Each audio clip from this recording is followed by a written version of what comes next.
Quand mon ami m'a demandé pourquoi j'avais toujours l'air si tendu auprès de ma belle-mère, je n'ai pas su quoi répondre. La vérité, c'est que tout avait commencé la nuit de mon mariage. Carmen, la mère de Miguel, a planté ses yeux dans les miens et a dit d'une voix dure « Maintenant, va et donne-nous notre fils. Ne nous déçois pas. » J'ai ri nerveusement en faisant semblant de croire à une plaisanterie, mais au fond j'ai compris que ce n'était pas un vœu, c'était un ordre. Pendant notre lune de miel, je suis tombée enceinte, et peu de temps après nous avons découvert que j'attendais une fille.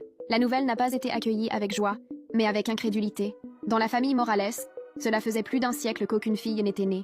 Tous répétaient en plaisantant que les hommes de cette famille ne savaient tout simplement pas faire de filles. Quand nous avons annoncé le sexe, beaucoup ont nié la réalité jusqu'au jour même de la naissance. À partir de là, les commentaires cruels ont commencé.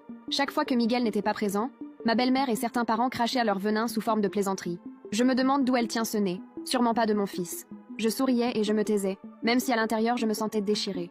Je ne voulais pas accabler Miguel avec ces mots, car Carmen était déjà malade, et je pensais qu'il ne lui restait plus beaucoup d'années à vivre. Le temps a passé et une nouvelle surprise est arrivée. J'étais de nouveau enceinte. Et oui, c'était encore une fille.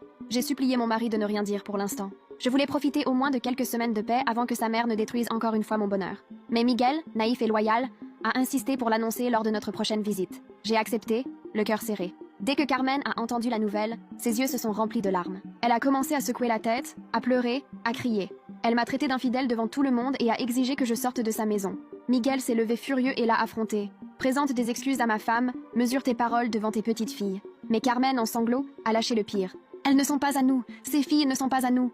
J'ai senti que le monde s'écroulait. Suivez-moi et commentez pour la prochaine partie, cela m'aiderait beaucoup.